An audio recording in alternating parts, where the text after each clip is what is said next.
Assalamualaikum warahmatullahi wabarakatuh. Salam sejahtera bagi kita semua. Sebelumnya, perkenalkan nama saya Muhammad Zainal Arifin dengan NIM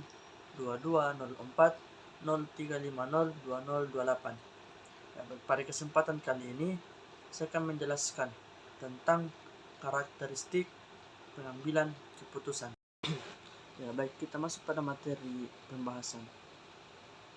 Nah, sebelum itu kita harus mengetahui dulu apa yang dimaksud dengan pengambilan keputusan.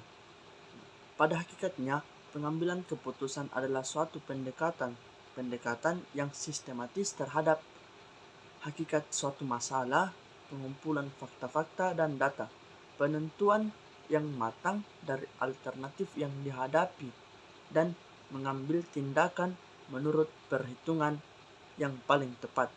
Nah, pengambilan keputusan adalah pemilihan dua alternatif atau lebih. Nah, pengambilan keputusan ini perlu dilakukan karena adanya perbedaan antara harapan atau tujuan dengan hasil yang dicapai. Nah, adapun langkah-langkah dalam mengambil keputusan adalah yang pertama, menentukan perlunya pengambilan keputusan.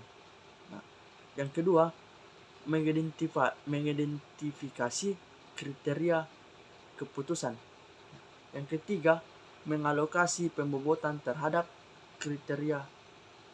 Nah, yang keempat, mengembangkan sebuah alternatif. Nah, yang kelima, mengevaluasi alternatif tersebut. Dan yang terakhir, memilih alternatif yang terbaik. Nah, adapun definisi karakteristik adalah sesuatu yang tumbuh sejalan dengan waktu dan telah menempa serta membentuk sikap seseorang yang selanjutnya itu memberi pengaruh dalam setiap keputusan yang dibuat oleh orang tersebut. Nah, dalam pengambilan keputusan yang dilakukan, maka ada faktor yang turut mempengaruhi keputusan tersebut, yakni karakteristik sang pengambil keputusan. Nah, latar belakang karakteristik ini menjadi dominan untuk dikaji sebagai bahan analisis pendukung. Tentunya, karakteristik tersebut secara umum dapat dibagi menjadi 3, yakni yang pertama, takut pada risiko atau risk avoider. Nah, karakteristik risk avoider ini dianggap menempatkan posisi yang aman dan jauh dari risiko, sehingga mereka yang menempatkan diri dengan kepemilikan karakteristik ini cenderung memiliki aset yang terjaga karena ia tidak pernah ingin memasuki wilayah spekulasi.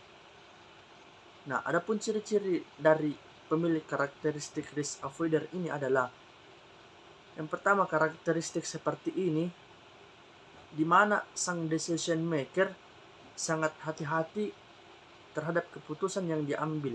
Bahkan ia cenderung begitu tinggi melakukan tindakan yang sifatnya menghindar resiko yang akan timbul jika keputusan diaplikasikan.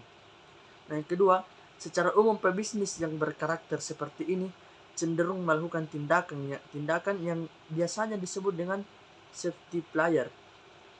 Nah, yang ketiga, maka mereka penganut risk avoider cenderung sulit menjadi pemimpin dan lebih banyak menjadi follower, bukan sebagai inovator. Baik, kita masuk kepada karakteristik yang kedua, yakni hati-hati pada risiko atau risk indifference. Nah, karakteristik seperti ini adalah di mana sang decision maker sangat hati-hati dan begitu menghitung terhadap segala dampak yang akan terjadi jika keputusan tersebut dilakukan. Nah, sikap netral terhadap risiko sebetulnya merupakan sikap antara dua sikap yang ekstrim, yaitu sikap penghindar dan sikap pencar risiko. Nah, adapun ciri-ciri yang memiliki karakteristik risk indifference ini atau hati-hati pada risiko adalah seorang pengambil keputusan dengan sikap netral terhadap risiko ialah mereka yang menilai uang seperti apa yang tercantum as its face value, tidak akan membeli asuransi kerusakan sebab nilai premi akan lebih tinggi dari nilai harapan yang hilang. Namun bagi mereka yang menganut karakter seperti ini dengan kecenderungan kehati-hatian yang begitu tinggi, maka biasanya setelah keputusan tersebut diambil, ia tidak akan mengubahnya begitu saja. Nah, bagi kalangan bisnis, mereka menyebut orang yang karakter seperti ini secara ekstrim sebagai tipe peragu. Nah, setiap tindakan yang mereka lakukan cenderung selalu berusaha menjaga image di mata publik. Nah, kadangkala sikap ini telah menyebabkan publik melihat yang bersangkutan berusaha menempatkan konsep pencitraan yang stabil. Nah, kita masuk kepada karakteristik yang ketiga, yakni karakteristik yang suka pada risiko atau biasa disebut dengan risk seeker ataupun risk lover. Nah, sikap seseorang dalam mengambil keputusan sangat bergantung pada beberapa hal, yakni sifat dasar orang yang bersangkutan, jenis persoalan yang ia hadapi, situasi yang ada, dan faktor-faktor lainnya. Nah, adapun ciri-ciri mereka yang memiliki karakteristik risk seeker ataupun risk lover, yakni karakteristik seperti ini adalah tipe yang begitu suka pada risiko, karena bagi dia semakin tinggi risiko, maka semakin tinggi pula keuntungan yang akan diperolehnya. Nah, prinsip seperti ini cenderung begitu menonjol dan mengaruhi besar terhadap setiap keputusan yang ia ambil. Mereka terbiasa dengan spekulasi, dan itu pula membuat mereka penganut karakteristik ini selalu saja ingin menjadi pemimpin dan cenderung tidak ingin menjadi pekerja. Dan kalaupun berada pada posisi pekerja, maka itu pun tidak akan berlangsung lama. Nah, mental risk seeker atau juga disebut dengan risk lover adalah mental yang dimiliki oleh pebisnis besar dan juga pemimpin besar. Nah, karakter ini juga umumnya dimiliki oleh para pemberontak, di mana mereka mau bersusah payah dengan keyakinan akan memperoleh kenikmatan setelah itu berupa kemenangan. Nah, ya baik, kita masuk kepada tipe pengambil keputusan. Nah, para pengambil keputusan itu sangat dipengaruhi oleh karakteristik dan tipe yang dimilikinya. Mengenai karakteristik telah kita bahas sebelumnya. Nah, selanjutnya kita akan membahas tipe. Nah, adapun tipe yang akan kita bahas di sini adalah bagian dari diri seseorang yang terbentuk oleh berbagai latar belakang seperti kepribadian, intuisi, konsistensi, kompetensi, skill, dan lain-lain sebagainya.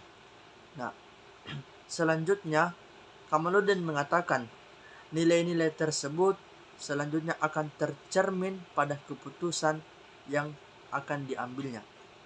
Karena itu, seorang pengambil keputusan dalam memutuskan suatu keputusan dipengaruhi oleh berbagai jenis tipe. Erich Fromm membedakan 5 tipe, yakni tipe 5 tipe, yakni yang pertama tipe ketergantungan.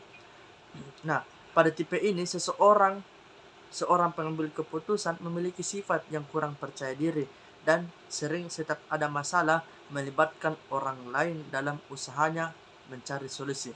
Nah, tipe yang kedua yakni tipe eksploitatif.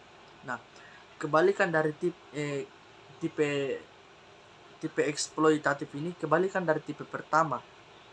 Pengambilan keputusan akan mengeksploitasi orang atau bawahan untuk kepentingan diri sendiri. Nah, yang ketiga ada dibilang tipe tabungan. Nah, tipe tabungan, pada tipe ini seorang pengambil keputusan cenderung berpikir dan bersikap picik dan memiliki egois yang tinggi. Nah, yang keempat ada dibilang tipe pemasaran. Tipe pemasaran, pada tipe ini seseorang pengambil keputusan sering menerapkan konsep marketing Nah, yang kelima itu ada tipe produktif. Nah, tipe produktif, pada tipe ini seorang pengambil keputusan memiliki semangat produktif yang tinggi dan setiap ide pemikirannya dan semangat seorang jadi tipe produktif ini seorang pengambil keputusan memiliki semangat produktif yang tinggi dan setiap pemikirannya cenderung memiliki visi dan misi yang jauh ke depannya. Nah, itu saja penyampaian materi dari saya. Kurang dan lebihnya mohon dimaafkan. Akhirul kalam. Assalamualaikum warahmatullahi wabarakatuh.